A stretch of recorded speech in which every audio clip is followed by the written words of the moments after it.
പാഠം 23 ഇന്ത്യക്ക് വിവിധ പ്രയുക്തി ക്ഷേത്രം. ഇന്ത്യയിലെ വിവിധങ്ങളാർന്ന പ്രയുക്തി ക്ഷേത്രങ്ങളെ കുറിച്ചിട്ടാണ് ഈ ചാപ്റ്ററിൽ പറയുന്നത്. आज हिंदी हमारी मातृभाषा राजभाषा या साहित्य की भाषा के मात्र न रहकर ज्ञान विज्ञान के विभिन्न अनुशासन और बाजार की विविध ज़रूरतों की भाषा बन गई है, जिससे हिंदी के अनेक रूपों का विकास हुआ. ഇപ്പോഴത്തെ കാലഘട്ടം എന്ന് പറയുന്നത് ഹിന്ദി ആജ് ഇപ്പോൾ മാതൃഭാഷ രാജഭാഷയും സാഹിത്യഭാഷയും മാത്രമല്ല ഹിന്ദിയുടെ എന്ന് പറയുന്നു. വിജ്ഞാനം എന്ന് പറഞ്ഞു കഴിഞ്ഞാൽ എന്താ, അറിവിൻ്റെയും അതുപോലെ തന്നെ ജ്ഞാനത്തിൻ്റെയും വിഭിന്ന അനുശാസനങ്ങൾ, പലതരത്തിലുള്ള അനുശാസനം എന്ന് പറഞ്ഞു കഴിഞ്ഞാൽ എന്താ, നിയമങ്ങൾ. ഓർ ബാസാർക്ക് വിവിധ ജറൂറത്ത് എന്ന് വെച്ചാൽ എന്താ, പട്ടണങ്ങളിൽ ആവശ്യപ്പെട്ട അല്ലെങ്കിൽ കടകളിൽ വിപണിയിൽ ആവശ്യമായിട്ടുള്ള ആവശ്യങ്ങൾക്ക് വേണ്ടി പുതിയ ഭാഷയായി മാറിക്കൊണ്ടിരിക്കുകയാണ്. ജിസെ ഹിന്ദിക്ക് അനേക രൂപങ്ങൾക്ക് വികാസുക. അതുകൊണ്ട് ഹിന്ദിയുടെ വിവിധ രൂപങ്ങളുടെ വികാസം ഉണ്ടായിട്ടുണ്ടെന്ന് പറയുന്നു. पाढ़ांगत प्रश्न किसी विशेष प्रयोजन के लिए प्रयोग की जाने वाली ഭാഷ कहलाती है. ഏതെങ്കിലും പ്രത്യേക കാര്യത്തിനായി ഉപയോഗിക്കുന്ന ഭാഷയെ വിളിക്കുന്നത് എന്താണ്? പ്രയോജനാത്മൂലക് ഭാഷ എന്നാണ്. നിമ്നലിഖിതമേ സത്യ അസത്യ का चयन कीजिए. സത്യവും അസത്യവും എന്താണ്? ശബ്ദാവലി और ഭാഷാഗത संरचना प्रयुक्ति का मुख्य आधार है. അത് സത്യമാണ്. प्रयुक्ति की संकल्पना के साथ सामाजिक भूमिका की संकल्पना जुड़ी होती है. എന്താണ്? സത്യമാണ്. ഭാഷ का विकास सामाजिक आवश्यकताओं की पूर्ति के लिए नहीं होता. സാമാജിക വികാസത്തിന് മാത്രമല്ല ഭാഷ ഉപയോഗിക്കുന്നത്. എന്തുകൊണ്ടാണ്? അസത്യമാണ് പറയുന്നത്. മൂന്നാമത്തെ ക്വസ്റ്റ്യൻ, जल का महत्व विषय पर अपने क्षेत्र की भाषा बोली में 5 വാക്യം लिखिए. ജലത്തിൻ്റെ മഹത്വം എന്ന വിഷയത്തെപ്പറ്റി ചുരുക്കി എഴുതാനാണ് പറഞ്ഞേക്കുന്നത്. ഇത് എക്സാമിന് വരുന്ന മോഡലാണ്. എന്തെങ്കിലും സംഭവം കൊടുത്തിട്ട് അതിനെക്കുറിച്ചിട്ട് എഴുതാൻ പറയാം.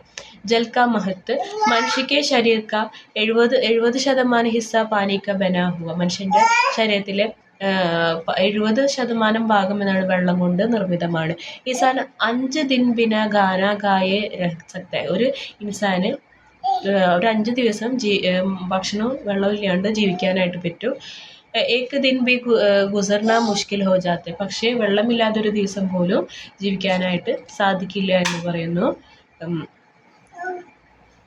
हमारे दैनिक जीवन के उद्देश्यों जैसे स्थान, गाना, पकाना, सफाई और कपड़े धोना आदि के लिए भी आवश्यक है. അതുകൊണ്ട് കുടിക്കാൻ മാത്രമല്ല കുളിക്കാനും പാചകം ചെയ്യാനും വൃത്തിയാക്കാനും വസ്ത്രങ്ങൾ കഴുകാനും ഒക്കെ നമ്മുടെ ദൈനംദിന ജീവിതത്തിൽ നമുക്ക് വെള്ളം വളരെ അത്യാവശ്യമാണെന്ന് പറയുന്നു. നാലാമത്തെ ക്വസ്റ്റ്യൻ, സഹി ഗലത് കാ ചയൻ കീജിയെ. ശരിയും തെറ്റുമായത് എഴുതാൻ. ബംബയ്യ ഹിന്ദി ബോൾചാൽ കി ഹിന്ദി കാ ഏക രൂപ ഹെ. ബംബയ്യ എന്ന് പറയുന്നത് ഹിന്ദി ബോൾചാലിൻ്റെ ഒരു രൂപമാണെന്ന് പറയുന്നു. സഹിയാണ്. ദില്ലിക്ക് ഹിന്ദി പർ കാശ്മീരി കാ പ്രഭാവ് ഹെ. ദില്ലിയിലെ ഹിന്ദിയിൽ കാശ്മീരിൻ്റെ പ്രഭാവമുണ്ട്. തെറ്റാണ്. കൊൽക്കത്തയ്ക്ക് ഹിന്ദി പർ ബംഗാള കാ പ്രഭാവ് ഹെ. കൊൽക്കത്തയിലെ ഹിന്ദിയിൽ ബംഗാളിയുടെ പ്രഭാവം കാണുന്നുണ്ട്. സഹിയാണ്. വിഭിന്ന വോളിയം സെ മിശ്രിത ഹിന്ദി വ്യാഖ്യാനിക് ഭാഷ कहलाती है. വിഭിന്ന ബോലികളെ മിശ്രിതമായ ഹിന്ദിയെ വൈജ്ഞാനിക് ഭാഷ എന്ന് പറയുന്നു. ഗലത്താണ്. അഞ്ചാമത്തെ ക്വസ്റ്റ്യൻ, നിമ്നലിഖിത് കോ സുമേലിത് കീജിए. ചേരുംപടി ചേർക്കാൻ. സർക്കാരി പത്ര की ഭാഷ होती है. എന്താണ്? ചേരുംപടി ചേർക്കാനല്ല പറഞ്ഞേക്കുന്നത്. ഫസ്റ്റത്തെ ആൻസർ സർക്കാർ പത്ര की ഭാഷ होती है. संविधान के अनुच्छेद की भाषा है.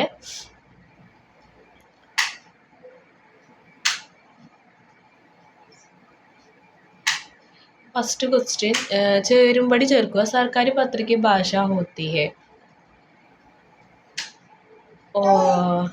ഒന്ന് വരുന്നത് विधि संबंधी भाषा.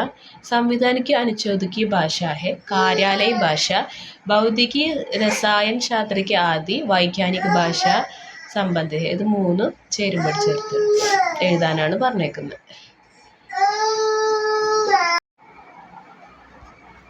203 ആറാമത്തെ ക്വസ്റ്റ്യനാണ്. ടെക്സ്റ്റ് സ്ഥാനക്ക് പൂർത്തീകരെ. വിട്ടുപോയ ഭാഗം പൂർത്തിയാക്കാനാണ് പറഞ്ഞേക്കുന്നത്. ഫസ്റ്റത്തെ ഡാഷ് കോ ഹിന്ദി കോ രാജഭാഷ കാ ദർജ ദിയാ ഗയ.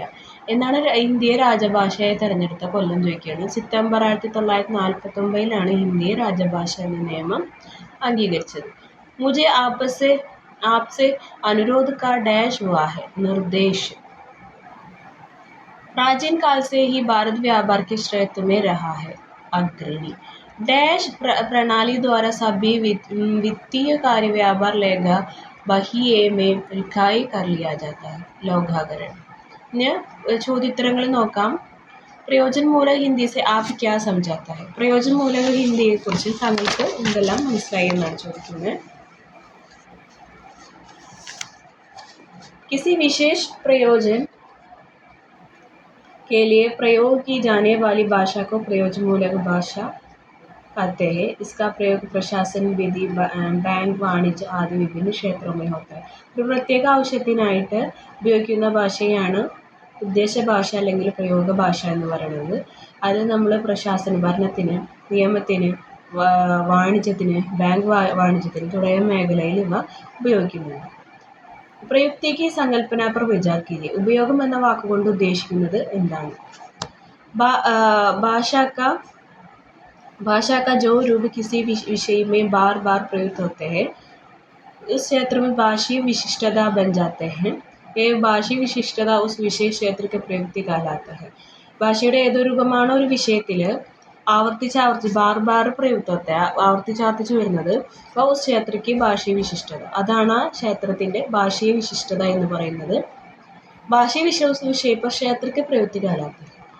ഈ ഭാഷയുടെ പ്രത്യേകത ആ വിഷയത്തിൻ്റെ മേഖലയുടെ പ്രയോഗം എന്ന് വിളിക്കുന്നു. പിന്നെ പറയുന്ന ഹിന്ദി पे प्रयुक्ति शब्द अंग्रेजी के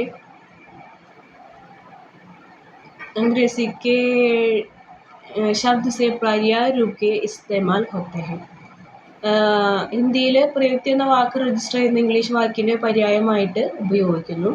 സാമാജീവൻ വ്യാപാരമേ സാമൂഹ്യ ജീവിതത്തിലെ എല്ലാ മേഖലകളിലും ഹർ ക്ഷേത്രം എല്ലാ മേഖലയിലും ഭാഷയ്ക്ക് വിശേഷതാവും ഭാഷയുടെ വിശേഷതകൾ ദേഖേ ഹുയെ കാണാനായിട്ട് സാധിക്കും. ഭാഷവിദ്വാൻ മേ പ്രയുക്തിക്ക് സങ്കല്പന നിർദ്ധാരിക്കുകയും സാമൂഹ്യ ജീവിതത്തിൽ എല്ലാ മേഖലയും ഭാഷയുടെ ഈ സവിശേഷതകൾ പരിഗണിച്ച് ഭാഷാശാസ്ത്രജ്ഞന്മാർ ഭാഷ ഉപയോഗത്തിൻ്റെ രീതി നിർണയിച്ചിരിക്കുന്നു എന്ന് പറയുന്നു. ഭാഷയെ വിദ്വാൻ എന്ന് പറഞ്ഞു കഴിഞ്ഞാൽ ശാസ്ത്രജ്ഞന്മാർ എന്നാണ് അർത്ഥം വരുന്നത്. പ്രയുക്തിക്ക് ആധാരവും സ്പഷ്ട കീജിയെ. ഉപയോഗം എന്ന വാക്കിൻ്റെ ആശയം വ്യക്തമാക്കുക. प्रयुक्ति का अनेक आधार है जैसे शब्दावली, विशेष क्षेत्र, संवेक्षण का तरीका. പ്രവൃത്തി എന്ന് പറയുന്നത് മൂന്നുതരമാണ്. ശബ്ദാവലി ഉണ്ട്, വിശേഷ ക്ഷേത്രം ഉണ്ട്, സംപ്രേഷണം ഉണ്ട്. शब्दावली कहने का मतलब है कि शब्दावली എന്നുകൊണ്ട് അർത്ഥമാക്കുന്നത് विभिन्न प्रयुक्तियों के शब्दावली मिलकर जब एक भाषा क्षेत्र की शब्दावली बनती है. ഒരുപാട് ശബ്ദാവലി കൂടി ചേർന്നുകൊണ്ട് ഭാഷാക്ഷേത്രത്തിൽ ചേർന്നതിനെയാണ് ഭാഷാവാലി ബൺത്തി ഹെ. അതൊരു ശബ്ദാവലി ഉണ്ടാക്കുന്നു. ഒരുപാട് ശബ്ദാവലിയിൽ ചേർന്നുകൊണ്ട് ഭാഷയിൽ എന്തുണ്ടാകുന്നു? ശബ്ദാവലി ഉണ്ടാക്കുന്നു. രചന और उसके सामान्य मुहावरों उन प्रयुक्तियों में आ जाता है. രൂപപ്പെടുമ്പോൾ ആ ഭാഷയുടെ ഘടനയും രീതിയും പ്രയോഗത്തിൽ വരുന്നു. इसलिए एक प्रयुक्ति दूसरी प्रयुक्ति में अतः प्रवेश बराबर होते हैं. അത് ഭാഷയുടെ ഒരു ഉപയോഗ രീതി മറ്റൊരു രീതിയുമായിട്ട് തുല്യമായിരിക്കുകയാണ്. ഉദാഹരണ രൂപ में हम किसी अखबार में प्रकाशित समसामयिक विषय पर आधारित लेख देते हैं. ഉദാഹരണമായിട്ട് ഒരു പത്രത്തിൽ പ്രസിദ്ധീകരിച്ച നിലവിലെ വിഷയത്തെ അടിസ്ഥാനമാക്കിയുള്ള ലേഖനം എടുത്താൽ എന്താ കാണാനായിട്ടും विज्ञान, राजनीति, शास्त्र, अर्थशास्त्र, खेलकूद आदि विषयों के सामने शब्दावली का प्रयोग दिखाते हैं.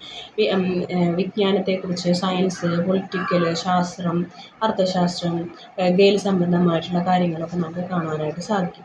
इसी प्रकार साहित्य लेखों में विज्ञान, दर्शन आदि शब्दावली का समावेश आमतौर पर देखने मिलते हैं. അതുപോലെ തന്നെ ശാസ്ത്രം, തത്വചിന്ത മുതലായവയിൽ നിന്നുള്ള പദാവലി ഉൾപ്പെടുത്തുന്നത് സാധാരണ സാഹിത്യങ്ങളിലും കാണാനായിട്ട് സാധിക്കുന്നുണ്ട്. വിജ്ഞാന ദർശനങ്ങളും ഏതിൽ കാണാൻ സാധിക്കും? സാഹിത്യത്തിലും കാണാൻ സാധിക്കുന്നു. വിശേഷേത്ര എന്താണ് വിശേഷേത്ര എന്ന് പറയുന്നത്? ഭാഷാക്ക പ്രയോജന വിഷയക ക്ഷേത്രമേ ഭാഷയുടെ പ്രയോഗം വിഷയത്തിൻ്റെ ക്ഷേത്രത്തിൽ കാണാനായിട്ട് സാധിക്കുന്നു. ഉസ് ക്ഷേത്ര വിശേഷിക്ക് ശബ്ദാവലി और वाक्य संरचना उस संदर्भ के अनुकूल होते हैं. അതുകൊണ്ട് ആ ക്ഷേത്ര विशेष की ശബ്ദാവലി വിശേഷത്തിനെ കുറിച്ചുള്ള ശബ്ദാവലികൾ और വാക്യ സംരചന വാക്യങ്ങൾ കൂടിച്ചേരുന്നത് ഒരു സന്ദർഭേ അനുകൂല होता है ആ സന്ദർഭത്തിൽ എന്തായിരിക്കും വിശേഷണത്തിന് അനുകൂലമായിരിക്കും उस विशेष क्षेत्र में काफ़ी स्वार्थक और निश्चय होते हैं അത് വിശേഷ ക്ഷേത്ര അപ്പോൾ എന്തായിരിക്കും കാഫി സ്വാർത്ഥമായിരിക്കും അതുപോലെ നിശ്ചയം ഉണ്ടായിരിക്കും संप्रेषण का तरीका लिखित और मौखिक संप्रेषण के अनुसार हमारी शब्दावली वाक्य विन्यास और ലഹജ ആദ്യമേ ബഡാ പരിവർത്തനം होते हैं ആശയവിനിമയത്തിൻ്റെ രീതി എന്ന് പറയുന്നത് രേഖാമൂലവും അതുപോലെ വാക്കാലുള്ളതുമായ ആശയവിനിമയത്തെ അനുസരിച്ച് നമ്മുടെ പദാവലി വാക്യഘടന മുതലായവയിൽ വലിയ മാറ്റം ഉണ്ടാവുകയും ചെയ്യുന്നുണ്ട് മൗഖിക നമ്മൾ സംസാരിക്കുന്ന എഴുതുന്ന കാര്യങ്ങൾ ശബ്ദാവലിയുടെ വിന്യാസത്തിൽ എന്തുണ്ടാവാം മാറ്റം വരാനായിട്ട് സാധ്യതയുണ്ട് बोलचाल या सामान्य व्यवहार की हिंदी का आशय स्पष्ट कीजिए സംസാര ഭാഷയെ ഹിന്ദി പൊതുവായി ഹിന്ദി എന്നാൽ എന്താണ് അർത്ഥമാക്കുന്നത് ആൻസർ जो व्यक्तिगत स्तर पर प्रयुक्त होने वाली बोलचाल की हिंदी है ഒരു വ്യക്തിപരമായിട്ടുള്ള ഉള്ളിൽ പ്രയുക്തമായിട്ടുള്ള ഭാഷയാണ് നമ്മൾ ബോൾച്ചാൽ ഹിന്ദി എന്ന് പറയുന്നത് बोलचाल की भाषा होने के कारण इसमें व्याकरणिक नियमों कोई निश्चित बंधन नहीं दिखा जाता है സാധാരണക്കാരും സാധാരണമായി ഉപയോഗിക്കുന്ന ഭാഷ ആയതുകൊണ്ട് നമ്മൾ വ്യാകരണ ഗ്രാമർ സംബന്ധമായിട്ടുള്ള നിയമങ്ങളും നിശ്ചിത ബന്ധനങ്ങളും ഇതിനില്ല എന്ന് പറയുന്നു ഒരു ഹിന്ദി ഭാഷി രാജ്യവും के साथ ഹിന്ദി സംസാരിക്കുന്ന രാജ്യങ്ങളെ കൂടി हिंदी भाषी राज्यों में बोलचाल के स्तर पर हिंदी का प्रयोग होने से सामान्य व्यवहार में इसके कई रूप दिखाई पड़ते हैं ഹിന്ദി സംസാരിക്കുന്ന രാജ്യങ്ങളും ഹിന്ദി സംസാരിക്കാത്ത ആൾക്കാരും രാജ്യങ്ങളും തമ്മിൽ ബോൾച്ചാൽക്ക് സ്തർ पर हिंदी का प्रयोग അവർ സംസാര രീതിയിൽ കുറേ ഭാഗങ്ങളിൽ എന്താണ് ഹിന്ദിയെ പ്രയോഗിക്കുന്നുണ്ട് സാമാന്യ വ്യവഹാർ में इसका कई रूप दिखाई അതുകൊണ്ട് തന്നെ സാമാന്യമായിട്ടുള്ള ഇടപാടുകളിൽ ഹിന്ദിയുടെ പ്രയോഗം നമുക്ക് കാണാനായിട്ട് സാധിക്കുന്നുണ്ട് बम्बईया हिंदी दिल्ली की हिंदी कोलकाता की हिंदी हैदराबाद की हिंदी और എംഗലോം की ഹിന്ദി ആദി ഇത് അതിന് ഉദാഹരണമായിട്ട് നമുക്ക് പറയുന്ന സ്ഥലങ്ങളിലെ ഹിന്ദി ഉപയോഗം സാധാരണ ഹിന്ദി ആണെങ്കിൽ ഹിന്ദി പ്രദേശങ്ങളിൽ ഹിന്ദിയുടെ ചെറിയ ഉപയോഗം കാണാനായിട്ട് സാധിക്കുന്നുണ്ട് അതാണ് ഈ പറയുന്നത് ഓക്കെ ചാപ്റ്റർ 23 തുടർച്ചയാണ് ഉദാഹരണം देते हुए സാഹിത്യ हिंदी के विशेष में लिखिए उदाहरण നൽകിക്കൊണ്ട് സാഹിത്യ ഹിന്ദിയെ കുറിച്ചിട്ട് എഴുതാനാണ് പറഞ്ഞേക്കുന്നത് साहित्य सृजन में प्रयुक्त होने वाली हिंदी में अभिधा लक्षणा और व्यंजना तीनों शब्द शक्तियों का प्रयोग होते हैं നമ്മുടെ സാഹിത്യ ഹിന്ദിയിൽ പ്രയോഗിക്കുമ്പോൾ അഭിധയുണ്ട് നമ്മൾ സാഹിത്യത്തിൻ്റെ ശബ്ദശക്തികളായിട്ടുള്ള അഭിധയുണ്ട് ലക്ഷണമുണ്ട് വ്യഞ്ജന ഈ മൂന്നെണ്ണത്തിൻ്റെ പ്രയോഗം കാണാനായിട്ട് സാധിക്കും സാഹിത്യ ഹിന്ദി ലാളിത്യപൂർണ്ണ ഓർ സരസ്വതി സാഹിത്യ ഹിന്ദി എന്ന് പറയുന്നത് ലാളിത്യവും അതുപോലെ സരസ്വവുമാണ് जो സംവേദനാओं एवं भावनाओं ജഗാക്കർ ഹമേ മാനവീയ ബനാത്തി ഹെ അതിലെന്താണ് സംവേദനകൾ നമ്മുടെ എല്ലാ സംവേദന സങ്കടം വിഷമം സന്തോഷം അങ്ങനത്തെ സംവേദനകളും നമ്മളെല്ലാ ഭാവനകളും കൂടുതലായിട്ട് എടുത്ത് കാണിക്കുക ഹമേ മാനവീയ ബനാത്തി ഹെ ഇതൊക്കെ നമ്മൾ മനുഷ്യനുണ്ടാക്കുന്നു ഇസ്മേ കോയി ബി സന്ദേശ് നെഹി कि साहित्य सौंदर्य की अनुभूति जगाने और रस का आस्वादन कराने मुख्य भूमिका निभाता है ഇതിൽ യാതൊരു സംശയവും കാണാനില്ല സാഹിത്യ സൗന്ദര്യക്ക് അനുഭൂതി ജഗാനെ ഓർ രസ് കാ ആസ്വാദൻ കരാനെ നല്ല സാഹിത്യ അനുഭൂതിയെ നമുക്ക് കൂടുതലായിട്ട് ഉയർത്താനും അതിൻ്റെ രസത്തിൻ്റെ ആസ്വാദനം ചെയ്യാൻ വേണ്ടിയിട്ട് മുഖ്യ ഭൂമിക നിഭാത്ത സാഹിത്യം തന്നെ സാഹിത്യം അതിന് കൂടുതലായിട്ട് ഭൂമിക തന്നെ കൊടുക്കുന്നുണ്ട് അത് നിർവഹിക്കുന്നുണ്ട് എന്ന് പറയുന്നു ഉദാഹരണങ്ങൾ പറയാം ഓ ഘയി ഹെ പീർ പർവ്വത് ബുനിയാദ് ഹിൽത്തി ചാഹിയെ അതൊരു ഗദ്യമാണ് ഇസ് ചിർസ്ഥായി ഗീർണ വസ്തുവിനെ ഉസ്കെ ആത്മസമ്മാൻ को उदासीनता का रूप दे दिखाया था जिस गृहस्थी में पेड़ की रोटियों भी ना मिले उसके लिए इतनी खुशामद क्यों इस परिस्थिति में उसका मन बराबर विद्रोह किया कराता था और 2-4 गुटकियों गा लोने पर ही उसे यഥാർത്ഥ का ज्ञान होता है സാഹിത്യ സൃഷ്ടിയായി ഉപയോഗിക്കുന്ന ഹിന്ദിയിൽ വ്യാഖ്യാനങ്ങളും വ്യഞ്ജനങ്ങളും വ്യാഖ്യാനങ്ങളും ഉപയോഗിക്കുന്നു. സാഹിത്യ ഹിന്ദി ഗംഭീരവും ആകർഷകവുമാണെന്നാണ് പറയുന്നത്. മനുഷ്യരുടെ വികാരങ്ങളെയും ഭാവനകളെയും ഉണർത്തുവാൻ സാഹിത്യം സഹായിക്കുന്നു. സുന്ദരാനുഭൂതിയെ ഉണർത്തുന്നതിലും അത് ആസ്വാദനത്തിലും സാഹിത്യം വലിയ പങ്കുണ്ടെന്ന ആശയങ്ങൾ ഉദാഹരണമായി പദ്യവും ഗദ്യവും നമുക്ക് തന്നിട്ടുണ്ട് എന്നാണ്. അതിൻ്റെ മീനിങ് തന്നെയാണ് വീണ്ടും റിപ്പീറ്റേഷനായിട്ട് കൊടുത്തേക്കുന്നത്. अखबार में प्रकाशित किसी समाचार का उदाहरण देते हुए व्यापार एवं वाणिज्य की हिंदी का परिचय दीजिए. പത്രത്തിൽ പ്രസിദ്ധീകരിക്കുന്ന ഏതെങ്കിലും വാർത്തയുടെ ഉദാഹരണം നൽകിക്കൊണ്ട് ബിസിനസ്, വാണിജ്യം എന്നിവയിൽ കൂടി ഹിന്ദിയെ പരിചയപ്പെടുത്തുക. പ്രാചീന കാल से ही भारत व्यापार के क्षेत्र अग्रणी रहा है. പ്രാചീന കാലഘട്ടത്തിൽ ഭാരതത്തിൽ വ്യാപാര ക്ഷേത്രം എന്ന് പറയുന്നത് ഒരു കൂടുതൽ ഉയർന്ന രീതിയിൽ നിൽക്കുന്ന ഒന്നായിരുന്നു. यहाँ भी बोलियों भी व्यापार और वाणिज्य की शब्दावली का पर्याप्त विकास हुआ है. इसलिए അതുകൊണ്ട് തന്നെ ബോലിയും സംസാരിക്കുന്ന ഭാഷകൾ, സംസാരങ്ങൾ, വ്യാപാർ ഓർ വാണിജ്യ വ്യാപാരത്തിലും വാണിജ്യത്തിലും ശബ്ദാലിക പര്യാപ്ത വികാസം ശബ്ദാലിയും ഒരു ചെറിയൊരു വികാസം തന്നെയാണ് ഉണ്ടായിട്ടുണ്ടായിരുന്നത്. ആജ് ബി കാഫി ഹദ് തക് അപ്നെ മൂല രൂപമേ വിദ്യമാൻ ഹൈ. അതിൻ്റെ യഥാർത്ഥ രൂപത്തിൽ ഇപ്പോഴും നിലനിൽക്കുന്നത് തന്നെ ചെയ്യുന്നു. उदाहरण के रूप में नई दिल्ली 1 दिसंबर शौर्य में गिराहट का सिलसिला अदम नहीं रहा. रुपये को कमजोरी लगातार बनी हुई है. इसी बीच स्थानीय आभूषण निर्माताओं और सोने की मांग बढ़ने से सरोफा बाजार में सोना 700 रुपये महंगा कर प्रति 10 ग्राम 39 रुपये के पार पहुंच गया है. എന്താണെന്ന് വെച്ച് കഴിഞ്ഞാൽ ഉദാഹരണം പറയണം. ന്യൂഡൽഹിയിൽ ഡിസംബർ 8 ഓഹരി വിപണിയെ തകർച്ച തുടരുന്നു. രൂപയുടെ മൂല്യത്തകർച്ചയും ഇപ്പോഴും തുടരുന്നു. അതിനാൽ പ്രാദേശിക വിപണിയിൽ സ്വർണത്തിൻ്റെ ഡിമാൻഡ് വർദ്ധിച്ചതിനാൽ വ്യാപാര സ്ഥാപനങ്ങളിൽ ഗ്രാമിന് 700 രൂപയുടെ കൂടി ഒരു പവന് 38,000 രൂപയിലെത്തി നിൽക്കുന്നു. അതിനൊരു ഉദാഹരണമാണ് വാണിജ്യത്തിലും എന്തുണ്ടെന്ന് പറയുന്നത്.